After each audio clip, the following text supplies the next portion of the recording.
Hello and welcome to this special episode where we're celebrating the 100th episode of Enablers of Change. We're so excited to have reached this milestone, and we want to thank you for being part of our journey. Whether you've been with us from the start or you've just joined us recently, we appreciate your support and feedback. Enablers of Change is a platform where we share our passion for agricultural extension and aim to help you be even more effective with your work. We think of extension as being the glue that helps hold the innovation system together, though it's more formally defined as the process of enabling change in individuals, communities, and industries involved with agriculture and natural resource management. Either way, it's a vital part of improving productivity, sustainability, and profitability in the agricultural sector. We started Enablers of Change in 2019 with a simple idea: to create short, sharp blog posts, YouTube videos, and podcasts that would provide practical tips and insights for extension practitioners. We wanted to make learning easy and accessible so you could listen or watch while driving, walking, or having a cuppa.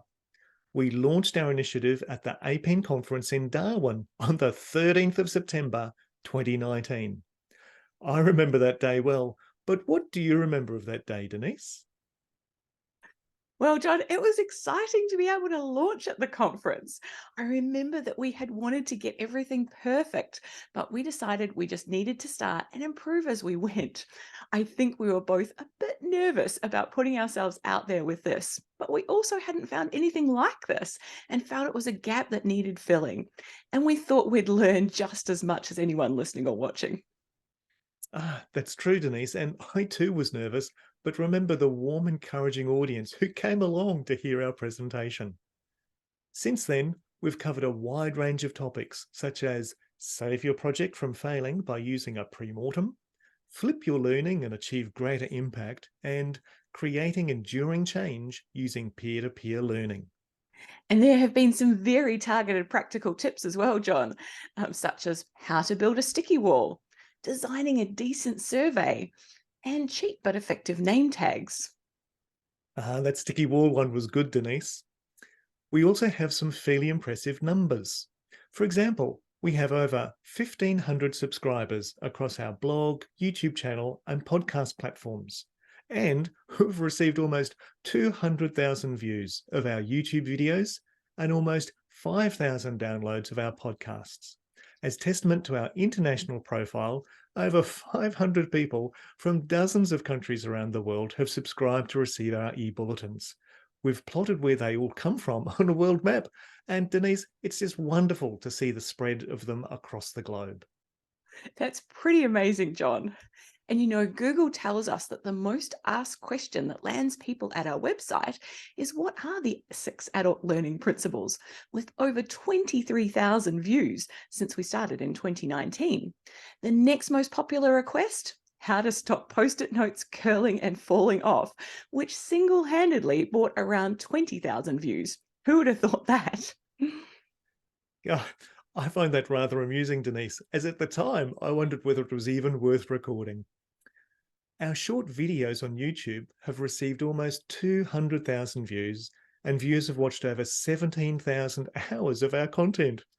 We now have over 1,200 subscribers to our YouTube channel, which means they're often the first to hear when we release new content. Our most popular YouTube video so far is "What is Agricultural Extension?", with almost 22,000 views and over 20 comments.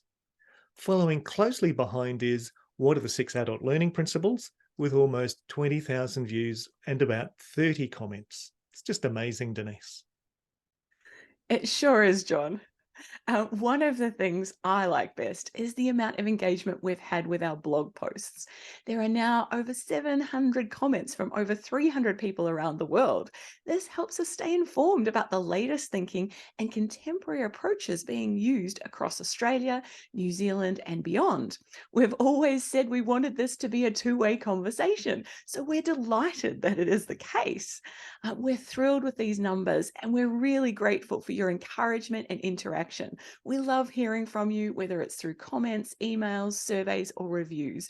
Your feedback helps us improve our content and tailor it to your needs. Denise, I'm thinking we've focused a lot on the positives, so let's balance that with some negatives. I continue to be disappointed with the low resolution of our YouTube videos.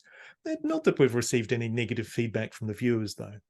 We record these using Zoom, and I recall that we spent the equivalent of a couple of days with Zoom tech support. This was pre-COVID, when you could actually contact them more easily. And despite our upgrading our computers and webcams, it seems we have to accept the lower recording quality. Well, until we move to one of their more expensive corporate plans, and even then, you have to have 10 licenses to be eligible for the high resolution. I think we just have to be content being a bit fuzzy, Denise. It's been a bit frustrating, John, but maybe that just makes us look better, blurry, but good. So, what's next for Enablers of Change? Well, we're not planning to stop anytime soon. We have plenty of ideas for future topics and guests, and we're always open to suggestions. If you have a topic you'd like us to cover, please let us know. We're always looking for ways to improve our practice as enablers of change. And wait, there's more. We're about to launch something new and shiny, which we hope will take our engagement and learning opportunities to the next level. We've been thinking about this for a little while now, but we're getting ready now to launch. We're creating an online community of practice where you can join with us to not only hear the latest contemporary extension approaches, but dig in deeper and explore the practical application with us. It's an opportunity for you to learn about what's happening in other regions and industries. While we expect the bulk of the participants will come from Australia and New Zealand, we hope that some of our followers in more distant countries will also be able to participate. There will be a modest fee involved to offset the time and effort we'll be putting into this, so stay tuned. It's going to be good fun, John. So, finally, we want to say a big thank you to everyone who supported us along the way. Thank you to our families and our friends who've encouraged us and given us feedback. Thank you to our colleagues who've been there to support us along the way. And hey, don't forget to leave a comment below the blog post and tell us if you've got a topic you'd like to hear more about or have any other feedback. We don't want this just to be a one-way conversation. Join in by sharing your thoughts and ideas with us. Thanks, folks, for joining us for some or all of the 100 Enablers of Change episodes. Remember to subscribe to our newsletter if you'd like to know when new episodes are available. And if you liked what you heard, please tell your friends so they too can join the conversation. All the best until we meet again.